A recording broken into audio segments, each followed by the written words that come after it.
Om Sahana Bhavatu Sahanau Bhunaktu Sahaviryam Karavavahai Tejasvinavadhitamastu ma vidvishavahai. Om Shanti Shanti Shanti. Offering our collective prayers at the lotus feet of the founder of the university, Sadhguru Sri Madhusudan Sai, the board of leaders, all the professors, staff, and the students. Welcome to one and all. The very purpose and the aim of the university is to provide the message of Sanatana Dharma through Advaita Vedanta to the masses. And as Lord Sri Krishna tells, Adhyatma Vidya Vidyanam, I am the knowledge of the self among all the knowledge. And it is also said, Sa Vidya Ya Vimuktaye, that alone is to be regarded as Vidya, which liberates one from all the bondages. So, in this regard, the university provides the secular wisdom, that is the Apara Vidya, as well as the spiritual wisdom, that is the Paravidya, to all the students from grade 6 till PhD. Sadhguru, in the year 2020, also opened a new course, Bachelor's in Vedic Studies, and a new Veda Gurukulam or the Veda Patashala is added to the education system, where our two or a small boy of the age 10 to 12 enters the Patashala, studies for 12 years, and then graduates. It is rightly said, Tyaja Durjana Samsargam Bhaja Sadhu Samagamam. So one must quit the company of the evil and associate himself with the learned ones. And on this regard, the university conducts moral talks as words of wisdom, where eminent speakers from various paths of life talk. We have speakers like Swami Aparijitananda, Swami Anubhavananda Saraswati, Swami Saurapriyananda. And today, we are happy to have Srimati Neema Majmudar. Srimati Neema Majmudar has a unique combination of personal background, international exposure, education, and depth of spiritual knowledge, which makes her an inspiring writer and teacher of Indian philosophy. She has studied Indian philosophy from Swami Dayananda Saraswati, a contemporary Advaita teacher in the tradition of Adi Shankaracharya, and also a scholar in Sanskrit. In addition to the traditional Vedic studies, she has a number of years of experience as a professional with the United States in the field of economic and social development in New York, Thailand, as well as Fiji. She has also a master's degree in international affairs from the Columbia University, New York. She and her husband have co-authored the book Living the Vision of Oneness, which expounds the ways in which the vision of Bhagavad Gita and Veda can be utilized in daily life. Recently, Neema and her students Nandini and Saloni have published a beautifully illustrated book titled Finding Meaning in Life with the Bhagavad Gita. This book gives profound insights into the teachings of Lord Krishna by explaining, analyzing, and elaborating on 45 key verses of the Gita, especially chosen for their logic, wisdom, and practicality. We welcome you, ma'am. Over to you. Thank you very much for inviting me to your university. It is so inspiring to see that there is a university in India which teaches both, as you said, Apara and Paravidya. Apara is important because we need to know things about the world. But if we only know things about the world and if we miss Paravidya, which is the highest, right, which makes us understand the truth of the universe, then everything else, is not as important if you miss out on Paravidya. So congratulations to your university, which is so far-sighted and incorporating both education in your curriculum. So today my talk is Vedanta for social welfare. So let me start by telling you that generally, right, there is a cliche about Vedanta, and people think that Vedanta is talking about discovering your true nature. And in order to discover your true nature, you have to almost shun the world. right? And you have to shun the world means you have to retire to the mountain, you have to give up all your responsibilities, you have to become a sannyasi, and then and so that means you are mostly interested in your own evolution and in your own spiritual journey to discover the truth, and you almost kind of detach with the world and give up desire. But this is really not what Lord Krishna is talking about. And this is really not what our Shastras are talking about. Social welfare is of paramount importance. It is extremely important, right? Any goal which is totally removed from the society is something which, cannot be sustained for a very long time. So, what Vedanta actually talks about is where you see a scary world, you have to see divinity. And as you begin to see divinity, you begin to see in every manifestation, right? Every manifestation in this universe is manifestation of divinity. Then, if that is your understanding, how can you not reach out? How can you not be sensitive? How can you not be compassionate to other human beings? So it is refinding our connection with this universe as everything, right? Isha Vasyam Idam Sarvam. All that is here is Ishvara. And anything that I can do in this world as my offering to Ishvara, and if any reaching out action that I can do, is something which is going to bless me. So this is my talk for today. So I just wanted to, I would use a little bit of Gita to illustrate what I'm talking about. So as you all know, the context of the Gita, that at the battlefield, Arjuna, wanted to give up everything, and he wanted to retire to Himalayas and to contemplate about life and contemplate about nature of realities, which included what is the nature of Atma, what is the nature of Ishvara, and where is your identity with Ishvara. He wanted to actually, he told Lord Krishna very specifically that I'm not interested in this kingdom anymore. I'm not interested in all the power and all the position of being a king can bring me. I only want this final paravidya, which will bless me, which is the only thing which will give me moksha. So he requests Lord Krishna to give him this knowledge. Now, Lord Krishna obviously,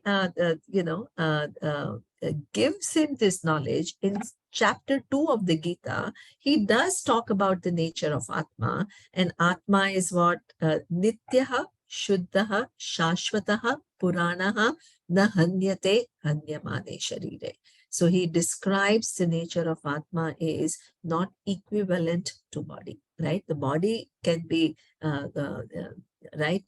disposed, it can have an end, but Atma doesn't have an end. What is the nature of Atma? It survives time. Nityaha, Shuddhaha, it is always pure. Shashvataha, it is never subject to any modification. Puranaha, it's ever new. It does not undergo any change. So this is the Atma, which is not only your Atma, it is Atma of everyone. That ultimately needs to be understood. And only when this understanding takes place, then the person finds one's total fulfillment. Now, Arjuna wants to say that, oh, wonderful. I didn't know that there was my Atma is such a, a big entity. I had mistaken it for a small entity called body and mind. So now I want to spend more time thinking about this reality, and I want to, right? He constantly, he keeps asking Lord Krishna, why can't I leave from this battlefield, and why can't I retire? And I can contemplate on nature of this Atma. And Lord Krishna tells him, he teaches something which is very significant, and he talks about Karma Yoga. What is this Karma Yoga? Well, for a Karma Yogi, the end is moksha. Moksha is the end. So you want to know your true nature. You want to know your oneness with the divinity. That is true, right? That is true. And that becomes your final goal of life. But what he says is living life is not necessarily the solution. So what is a life of karma yoga? You continue to live in this world, and this world, which seems like a problem, it seems problematic to you, it seems like it is full of challenges. Sometimes those challenges overwhelm you. You have to convert those challenges into opportunities. And how do you convert those challenges into opportunities? Instead of seeing a scary world, you have to convert it into, right, the reality that everything is pervaded by divinity. So what is karma yoga? Every situation in your life gives you an opportunity to move away from your thinking of the world to what Lord Krishna is showing. So what does it mean? That when we make, generally we make the decisions from our raga and dvesha. So, right, our own pressures. I want this, right? And at any cost, I want this. And this is what I don't like. So somehow I have to find a way to avoid it. So our decision making is generally based on raga and dvesha. And who is a karma yogi? Karma yogi is the one who makes the decision based on dharma. What is dharma? What is to be done by me? Right? So what is to be done by me? There are two kinds of dharma that Bhagavad Gita talks about. The first is what we call samanya dharma. What is samanya dharma? It is the universal ethical values. So what does it mean? Every child, every human being, right, whether it is a male or a female, whether regardless of the religion that the person belongs to, whether the person comes from the city or from a small town, every human being knows certain things. What? I don't want to be hurt. I don't want to be cheated. I don't want to be lied to. This is something that I know what everybody should do to me. And in addition to that, I also know what others want from me. So others also don't want to be cheated. Others don't want to be lied to. Others don't want to be hurt. So when I honor that, and if I don't come under the pressure of my raga and dvesha, then what? I have become a karma yogi because I'm in keeping with laws of Ishvara. Dharma is not just being ethical. Dharma is manifestation of laws of Ishvara. And when you keep in, right, when your decision making is in keeping with dharma, you are in harmony with Ishvara's order. Now, in addition to samanya dharma, there is a second thing that Bhagavad Gita talks about, which is more relevant to the topic here, which is social welfare. So there is a second thing that he talks about as swadharma. What is swadharma? Swadharma is your unique place in the grand scheme of things, and there are things which are expected of you, right? So this is a beautiful idea of your specific duties and responsibilities. Samanya dharma is common to all. Everybody is expected to speak the truth. Everybody is expected not to cheat others or not to hurt others. But swadharma is your unique dharma.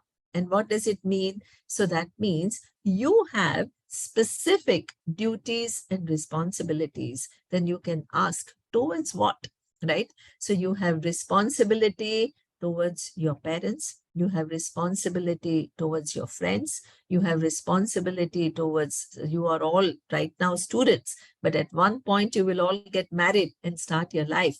You have responsibility towards your spouse. You yourself will become parent and you will have children, and you will have responsibility towards your children.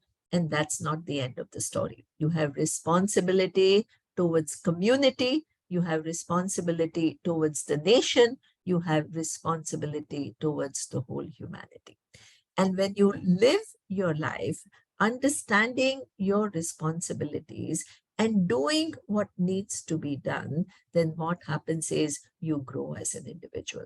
And as you grow as an individual and you become more and more in harmony with Ishvara's order, what happens is naturally your mind becomes ready for that final knowledge where you understand your identity with Ishvara. So let me just practically tell you, right, what is this social welfare and what is this attitude that we must have towards social welfare. So in chapter 3 of the Gita, Lord Krishna talks about one very significant idea called yajna. So yajna is actually, as you may all know, literally it is a Vedic ritual, right? It's a Vedic ritual where we light fire. And what do? We do several things.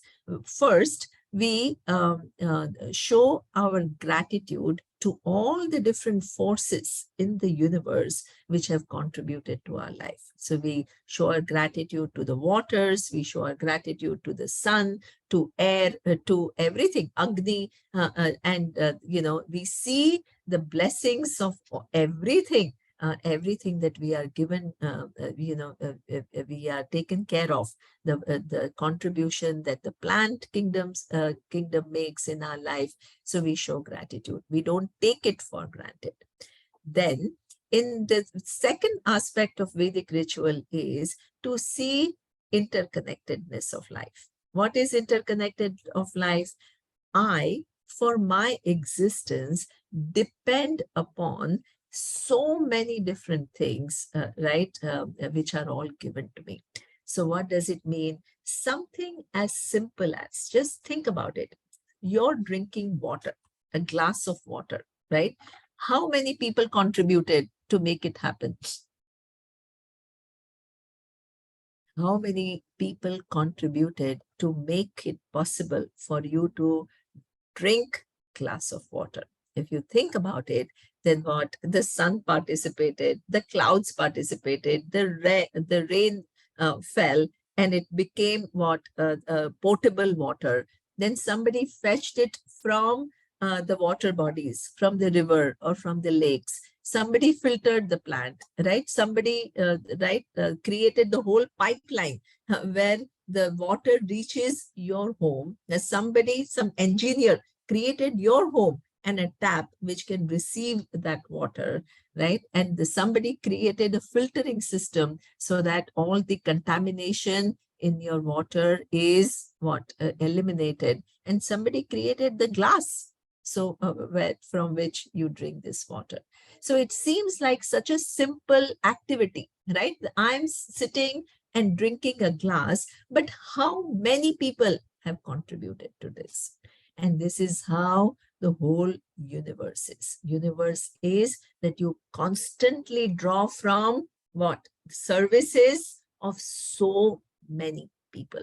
Just think about, right? All of us, we went through a very peculiar time in this world, COVID time, right? So we were all sitting at home and making sure that we don't get sick. But how many doctors, healthcare workers went out there, risked their life so we all can be safe? So that means people reached out, and people reached out. They did not think. The doctors had family. I knew one doctor, he every day he was going to the hospital. And when he came home, he could not, because he was in such a contagious area, he could not meet his own family. He was isolated in his own home for days and for months, but that never, and he was at the risk of what? Himself being contaminated, but he continued to do that. Health workers came out, nurses came out, doctors went out, the scientists found, vaccination. So everybody did their job. So today we are safe, right? And many things, as we have seen today, right, went online. So how many engineers worked in order to, for everything, all the businesses to go on, and, so that the alternative ways of doing things, so everything doesn't come to a standstill. So what is this yajna? Lord Krishna says, right, that the world, the yajna is a ritual. Then he says in the third chapter, the whole world is a yajna. Whole world is a yajna.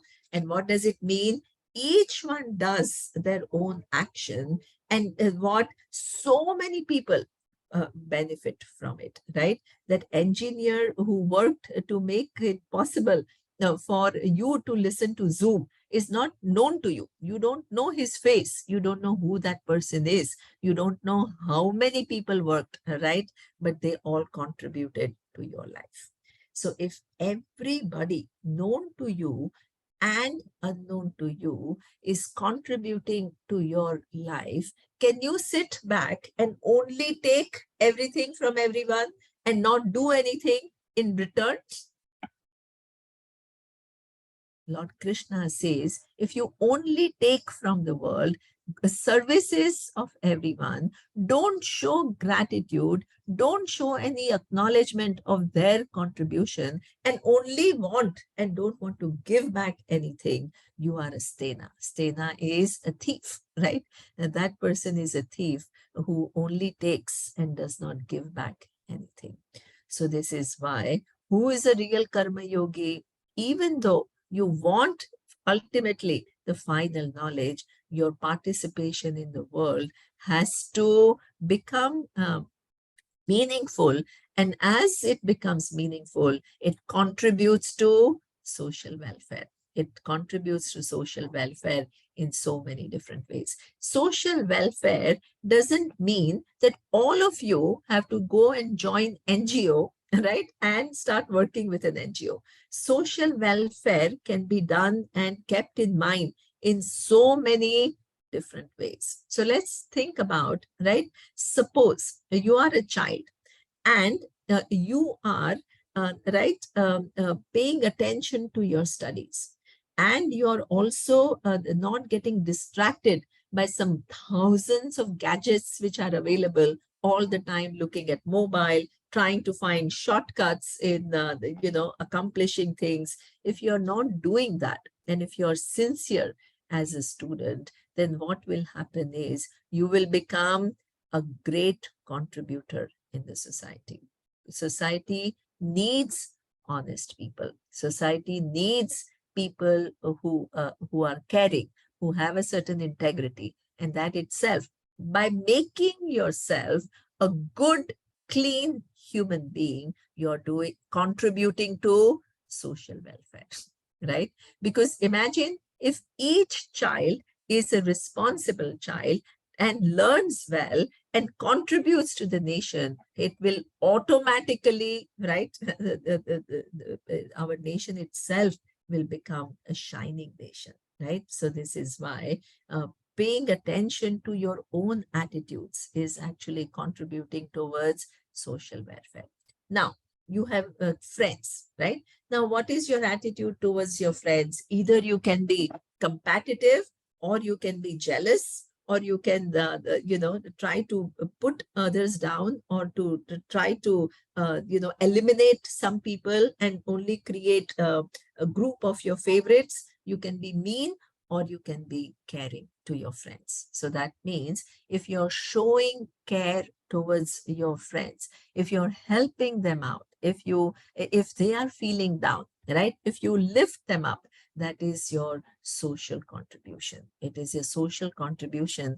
During the COVID, I was, now I have moved, but I used to live near the beach, Juhu Beach. So mostly nobody was allowed, but Juhu Beach was totally isolated. So some few boys were playing, right? It was a completely empty beach and few boys were playing. And I saw a very moving sight. So there were some boys who were about 15 years old and they were playing football. Now, there was one little boy who was 10 or 11 years old. He was not as good as these older boys who were 15 or 16 years old. So, this little boy felt a little left out. And as he felt a little left out and not included, he started being disruptive. He started going and catching the ball, and he started standing in between and everything. So he tried to disturb everyone by his presence because he was feeling not included. Now, what was the reaction of these big boys? The big boys, instead of getting angry with him, they could have bullied him because they were much older. And this boy was a little younger. What they did is they went and hugged that child who was feeling not included. Now, what this is a totally different way of dealing with it, right? Dealing with this child who feels, who is a little, is causing trouble because the person feels not loved, not included. But these other boys, right? Instead of banishing him, instead of bullying him, they included him and they hugged him. So this is also social welfare. How you treat your friends. How do you relate to your friends? Do you help them out? Or you, are competitive and try to undermine them? So this is a change of attitude. A karma yogi is undergoing some major changes inside. And what the presence of that person becomes what a benign presence, a noble presence. Then what about suppose you one day get married, right? Now, how are you going to treat your spouse, right? So I have generally we all have certain impressions, right? And certain impressions, and we feel as though one gender is superior than the other, and one gender tries to show that I'm more powerful, and takes pleasure in putting the other gender down. So I remember one of my friends, a younger colleague, he was getting married, and I told him that you know what, uh, uh, a wife that comes to your home is Lakshmi. And if your home wants to be prosperous and happy home, you cannot afford to ill treat Lakshmi. You have to treat Lakshmi well, right? So only when a woman in the house is happy, when she feels respected, when she feels cared for, then what will happen is the whole house will become a happy house. It will become a happy house, and it will lead to everybody's well-being. So what does it mean? You're only thinking about your relationship with your spouse, but you make your spouse happy. That is also you're contributing towards social welfare. Social welfare, because that woman is going to feel happy. It is going to create a happy home. It is going to create children who are happy, who have a good image, right? A good role model of a parent where they respect each other. And that itself is a huge, right? The attitude and the overall respect that people have towards every human being. That is a huge social service. It's a huge social service. So we have to be mindful of what kind of relationship we are going to have with our spouse. That is our karma yoga. That is a karma yogi. Is not giving up life, but changing one's attitude towards every activity in your life, right? Then suppose you go to work, right? So either you can go to work and say, how can I get first? And then, try to play politics and get ahead and whatever. Or you can, be responsible and do your job well and give your 100% and do everything with integrity. You're contributing to social welfare. Why?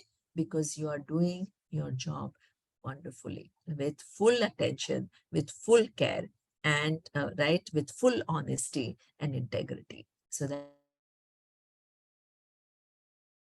is what we have to do. Don't think that it is only for money. Of course, we get money, but attitude will decide whether you are actually withdrawing and consuming from the society or you're contributing to the society. Then suppose, right, you become a little bit higher, right? We start as a entry person, but over the years we become, we occupy higher and higher position. At that time, what is your focus? Of course, every organization is there to make profit. Nobody can just survive without making some profit. But if profit is the only goal, then what will happen? You will exploit the employees. But if you think that, hey, my profit will increase if I treat all the employees well, and employees will be motivated to give their best only if they feel respected and looked after, so that they will naturally give their best, then you become a karma yogi by being good to your employees, by being fair to your employees, by not wanting only to exploit them. You add to social welfare. You add to social welfare because you create organizations where employees feel happy, where they feel dedicated, where they want to give their best. So they provide good products and services to the society, and they feel happy in return, and they are well looked after in return. So that also can become, right? You are a manager and you are a CEO, but you are still adding to social welfare. Do you understand? It's not only when you go out in the village and help the communities that you are contributing to social welfare. By becoming a karma yogi, changing your attitude towards everything, you constantly enhance the well-being of the society. Then your own children, right? How are you going to bring up your own children if you bring them up, right? Not spoiled, but give them right values, right samskaras, right? Right understanding of things and value of values if you teach them, and not just that, oh, I want to become the richest in the world and I want to become the most famous in the world, but I want to become a good human being, right? If you inculcate those values, then you have one good child that you have raised, one responsible citizen that you have made, that is your huge contribution to the society. And finally, what we can also do is, right, in addition to all of this, we can also, right, doing all, here we are only doing our duties, right? We are the children to our parents, we are friends to our friends. When we grow up, we are a spouse to our spouse, we are the employers, we are, our own, we are on our own, we are parents to our children. By doing those duties well, we become social contributors. Then finally, we can also reach out, because there are so many people in this world who want, they are very talented, they are very wise, and the only thing they lack is the opportunity. If they are given the opportunity, then they will shine. So I know Swami Dayananda, he was a teacher of Vedanta, he was a teacher of Advaita, but so all people from all around the world used to come and study with him, and he's blessed us to be who we are, and we ourselves in return we teach. But what he was saying is, my presence is touching the people who want to know the knowledge. But what about others, like in tribal areas of India, where they don't even know how to read, where they don't even know how to write, they have no access to information, no access to education. And what they come from families where what there is nobody has studied, and they are very at an early age that they are taken away from the school and put to work, and the whole life is spoiled. So what he decided is to start an organization called Aim for Seva. And what did he do? He started giving education to all the poor in the tribal areas, right? And he started creating student homes where all these children from at times they are struggling, their family doesn't have any income to support their education, or their dysfunctional family where the father is left home and mother is alone. So he brings these children together, provides quality education, and also inculcates values where he teaches, the scriptures, he teaches prayers so that they all become responsible citizens in this world.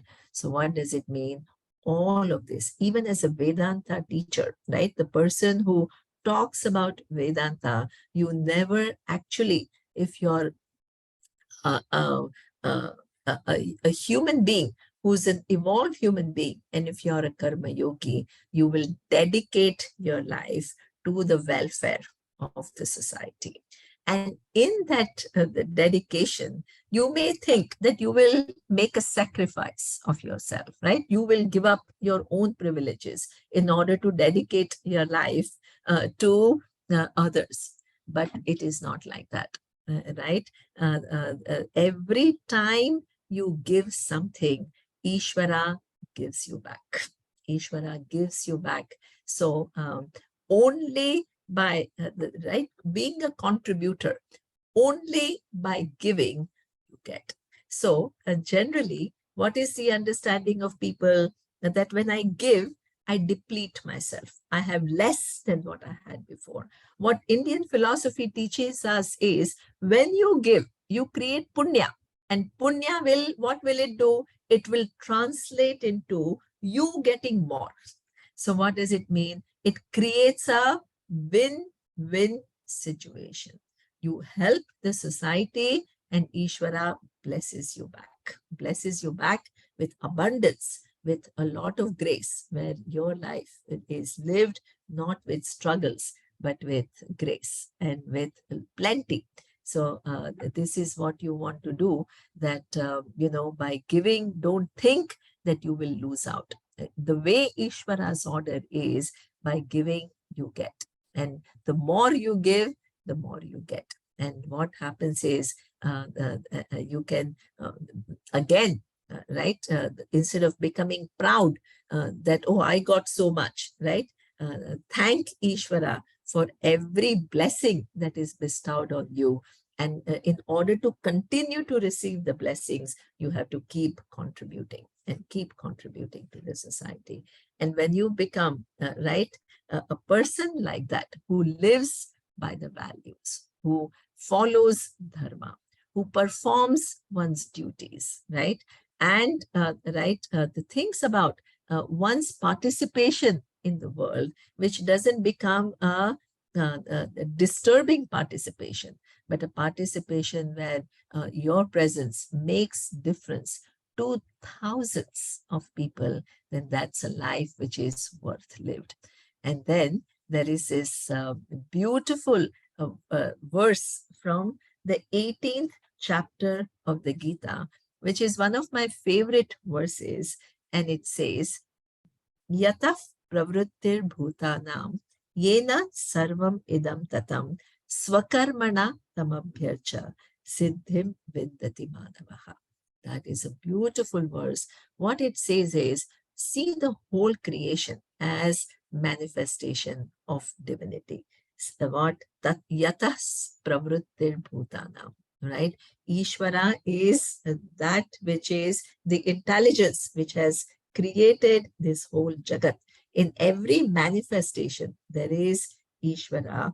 Yena sarvam idam tatam. That divinity is that which pervades everything. Then offering my swakarma, swakarmana tamabhyarchan, offering my action onto this world, which is pervaded by Ishvara, doing the right thing. What will I gain? Siddhir viddati manavaha. I will gain the highest. I will gain my moksha.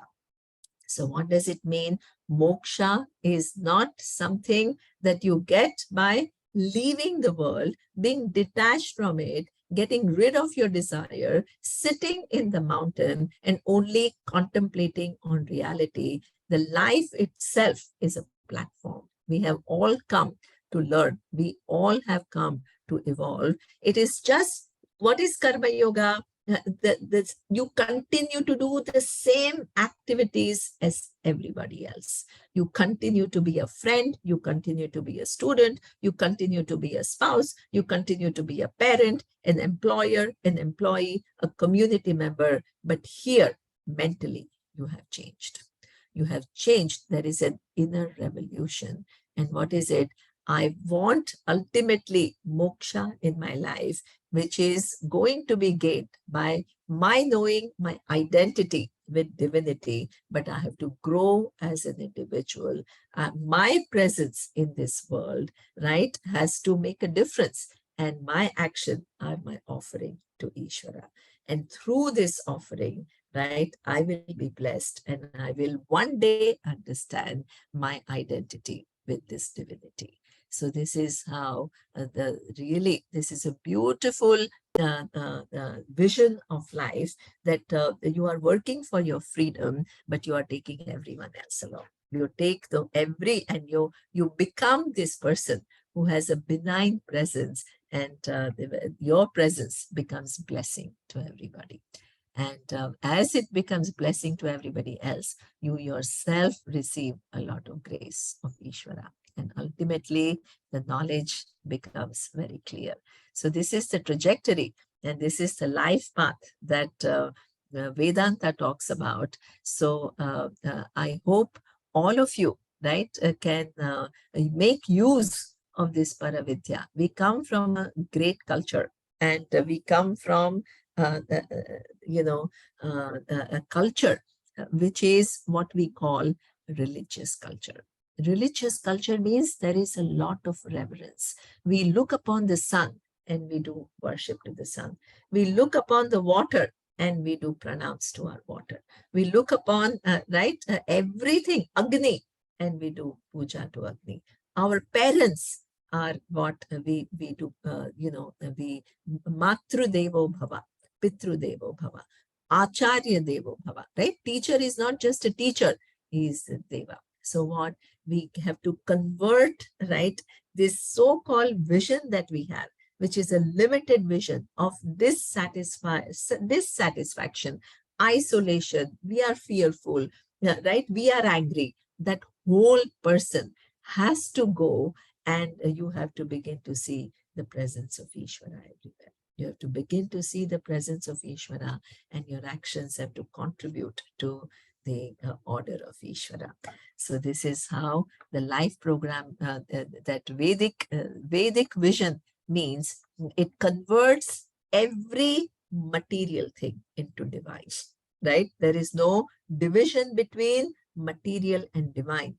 All that is here is divine. And if you live with that vision, your presence is blessed. Just the presence of a person who understands this is, right, contributing to the social welfare. Why? Because that person becomes source of inspiration, and that person, right, pulls everybody and makes them see and live from this vision. So this is what we all have to strive to do: become evolved as human being, and become source of inspiration for others, and become contributors, and then in return be blessed by Ishvara.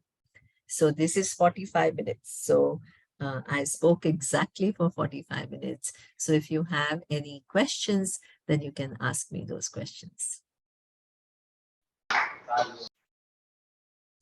Thank you, ma'am. We have a few questions.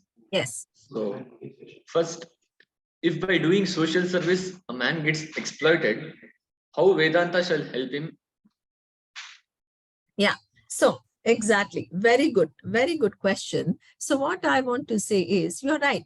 There are many people, right, who have a very good intention, and they have a good intention and they want to serve to the society. So suppose they join an NGO, right, and the NGO takes advantage of that person and what pays very little because that person has a good heart and the person wants to do service and makes him work really, really hard, right? Pays less and makes him work very hard. And it, sometimes the boss is very bossy and is not treating him well. So then you feel frustrated. Well, how do you feel frustrated? That I came with a good heart. I wanted to contribute to the society, but I'm getting paid less. I'm not treated well. I'm not respected enough. And nothing is actually, so what is this sacrifice for? Now, what we do need to understand is, as I told you, the definition of social service we have to change. What does it mean? The social service doesn't mean only when you go and work with an NGO.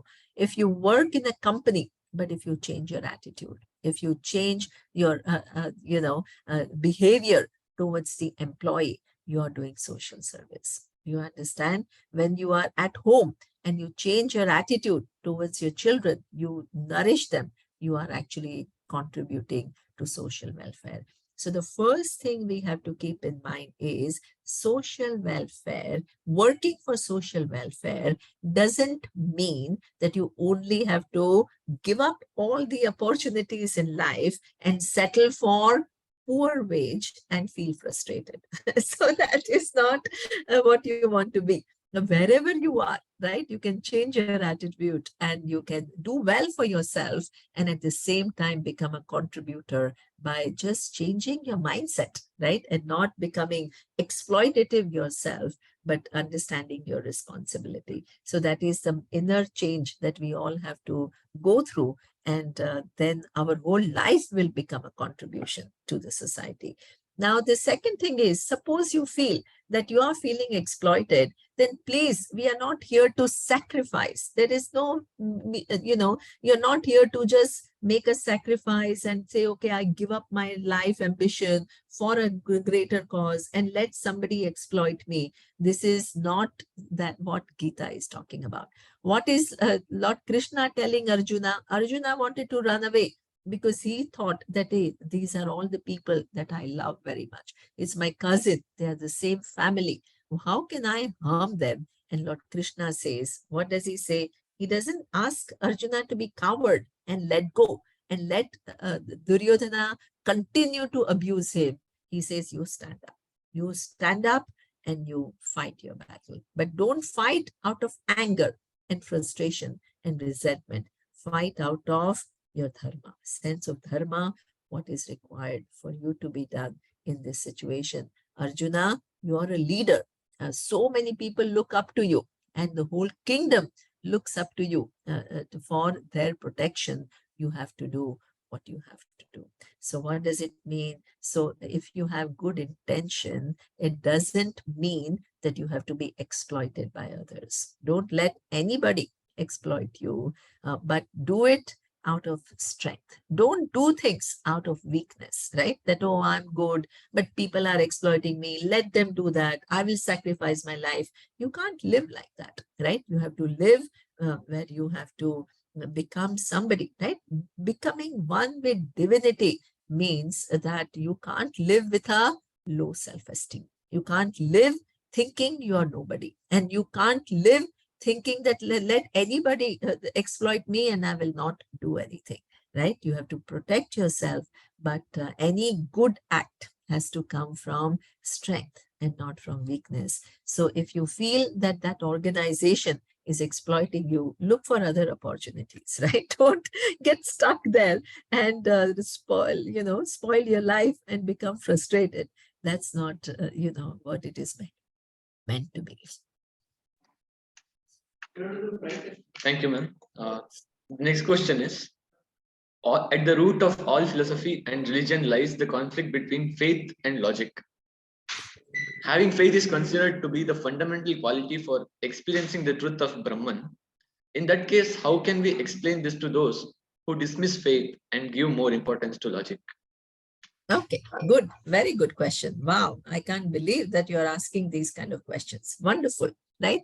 Now, we think that, right, religion requires faith and your dealing with the world requires logic. So we create this dichotomy.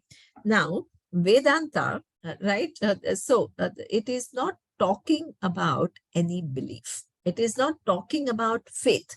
It's talking about realities. And what is this realities? You don't need faith. You need to understand these realities. Suppose I tell you that there is this sun, and from one standpoint, it seems that it is only hydrogen atoms, right? It's just nothing but hydrogen atoms. There is nothing else to it. But on the other hand, if I show you that there is an intelligence behind what the sun is. So what does it mean? It has a specific distance from Earth, right? And and that distance has to remain constant in order for us to survive.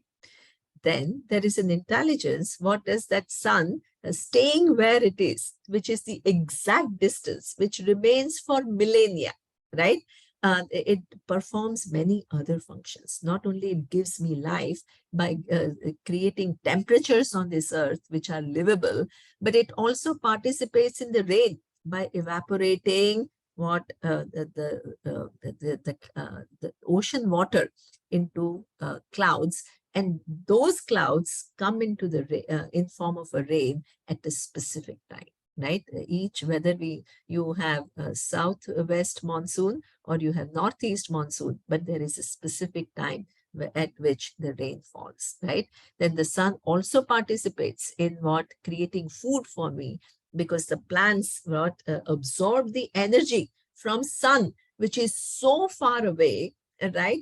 And they take that energy and create different nutrients for me, for my body to survive. So that means the sun is not just bunch of hydrogen atoms. There is an intelligent design there. If I show you that Ishvara is that intelligent design which makes every object what it is it a faith or is it logic? Tell me. It is making you see something more than what your eyes can see, right? It is not faith. You don't have to believe me. I'm making you see something which is not available to your naked eye. So Vedanta is exploring realities, making us relook at the world, make us answer these questions. Who am I? Right? What is the nature of the universe? What is the nature of divinity? And and it is highly logical. And don't put it as faith. The minute you put it as faith, you say, oh, it requires belief. I have to blindly believe anybody, and it is against logic, and therefore I don't want to go for it. In fact, Vedanta, the entire study of Vedanta is even though it is showing me something more than what logic can show me, but what it is highly logical. It is highly logical because the whole focus is exploring realities, inquiring into things, and using extensive logic. So this is why we have a terminology in our Shastra, which is called Mimamsa. What is Mimamsa? You don't blindly accept anything. You look into things, you find logics, right? And it is very much integral part of the study of Vedanta. If you have a good teacher, the good teacher doesn't teach it as bunch of beliefs, but makes you see the intricate logic behind all the conclusions that Vedanta has, right? So. Yes. The next question is, today among the teachers of Advaita, there are one group who believe that understanding the concept and inculcating in our lives is most important. Another group stresses on the importance of tradition and the learning of Sanskrit language. According to you, how important is it to learn Sanskrit for the knowledge? Wonderful. Wow. Who asked all these? Wonderful. Nice questions. You all are studying very well. Good. I'm very proud of you all. Okay. Now, what you need to understand is that all our scriptures, right? So when I studied, we studied everything in Sanskrit, right? Because the original, if you want to study the original, Upanishads are in Sanskrit, Bhagavad Gita is in Sanskrit, Adi Shankaracharya's commentaries, right, on Upanishad and Bhagavad Gita is all in Sanskrit. So we were taught Sanskrit. We studied for 3.5 years. We learned grammar. We learned not only simple grammar, we learned Panini grammar. We learned Adi Shankaracharya's commentaries and how to decipher them, how to understand what he's saying. So that was a very rigorous study. But today, when I teach my students, nobody has time to study for 3.5 years, and nobody has time to restart learning a language, right? People are busy. They are all doing their jobs. They are all busy with their family. So I don't say that, oh, unless you learn Sanskrit, I will not teach you Vedanta.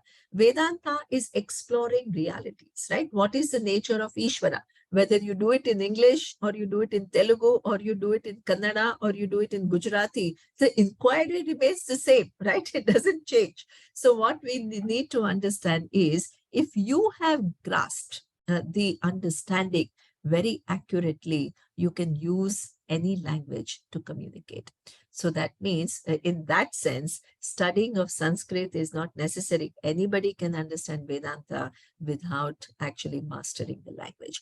But some of the technical words which are used are extremely important. Even if you don't know the whole language, there are certain, the words such as Satya, Mithya, Maya, Upadhi. These are technical words which need to be understood properly. Why? Because through these words, certain realities are revealed.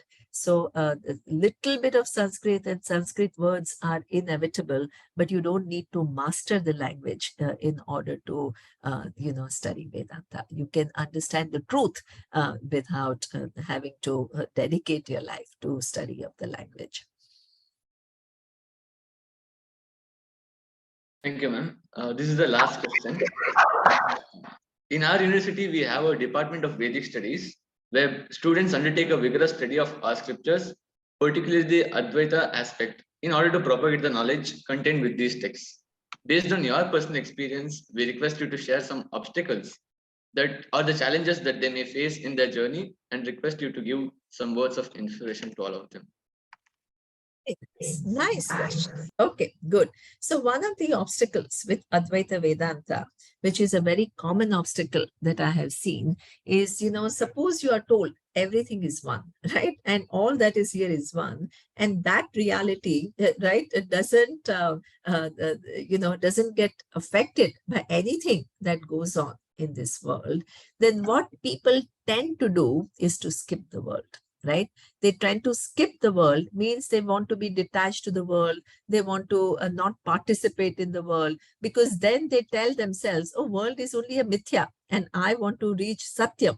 And that Satyam is already pure. It is already free from any limitation. So I want to dedicate my life only to this final Satyam.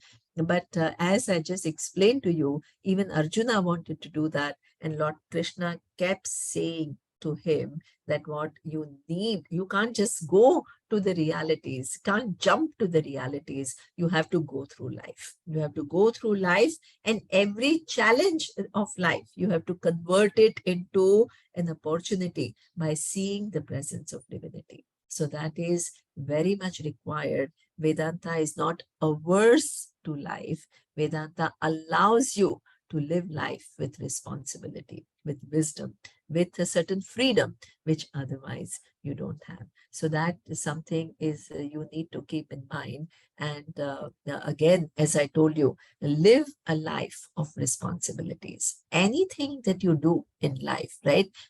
Do it nicely. Be kind to yourself, right? Don't constantly criticize yourself, look down upon yourself. Swamiji always used to tell us that if you want to understand, I am Brahman, I am limitless, you have to have some good image of yourself. You can't think I'm useless and one day about I will understand I'm Brahman. So what healthy self-image is required. Taking care of your emotional life is required. building a certain resilience to external world and external situations is required, right? Certain attitudes of gratitude, wonder, curiosity, they need to be cultivated. Decision making has to have what this sense of dharma, both samanya dharma and swadharma. If you go by that, then what happens is you live your life fully and you become eligible for this final knowledge. So Vedanta is meant for you to live life fully and not to skip life. So please remember that, because many people fall in that trap of calling the world as material, and then wanting to uh, give it all up in order to ascend in spiritual world. There is no material and spiritual world. All that is here is one world. Either you understand the truth and live responsibly and with freedom, or you don't understand the world and you'll suffer. So what you want to do is use Vedanta to create a meaningful, happy, contented, responsible life for yourself. So use Vedanta because it's one of the most profound knowledges available to humanity. Yes, ma'am. Thank you, ma'am. So this really was a wonderful session for all of us. And as we all think today, more than Jnana Yogis, I think we need more Karma Yogis. And as Swami Vivekananda rightly told, don't preach knowledge to the empty stomachs. So we need men who are committed to serve the nation, the society, and the universe itself. And this can happen only when one sees himself in everyone, as the Isha Upanishad tells, or Krishna tells in the Bhagavad Gita. And this alone can liberate each and everyone from this bondage and make this world a very peaceful place. And also you gave the examples of a karma yogi, how he can achieve moksha through doing karma. And even Krishna, he gives the example of Janaka and others. So Janaka too realized his true self, and yet again after realizing, he performed his activities as a king and led many others as a role model. And the way you told that Vedanta never gives us false hope. And at the end of the day, whoever practices Vedanta, as it is told in the Taittiriya Upanishad, he never regrets. As why didn't I commit good deeds, and why did I keep on committing bad deeds? So this never is the case in true Vedantin. And we really learned many things. And as the Vedic students, they will be in tomorrow guiding many others in this path of Vedanta. And we all look upon you, the teachers who have been teaching the contemporaries. So we really had a very good session, ma'am. And from the university side, we would like to welcome you to our campus in Mudenali, which is near Bangalore. Whenever you get time, please visit us, ma'am. So, thank you. Thank you so much. And you're right, this Vedic culture is a human heritage. And we Indians have to understand how blessed we are to be born in this heritage, and understand and assimilate it, and let the whole world learn from it, right? It's not only for Indians, it's for the whole humanity. So we need to first be proud of our heritage, understand it properly, live it, and then become example for rest of the world. Good, and thank you for inviting me. It is so lovely. And also I'm so touched by your invitation to visit the campus. One day I would love to see this campus, because it's a place where Vedic studies are taught. It's wonderful. So congratulations and all the best to you, and all of you become shining stars, right? So thank you very much, ma'am. We'll finish with the Shantima. Om Sahana Vavatu Sahanau Bhunaktu Sahaviryankaravavahai Tejasvinavadhitamastu ma vidvishavahai. Om Shanti Shanti Shanti.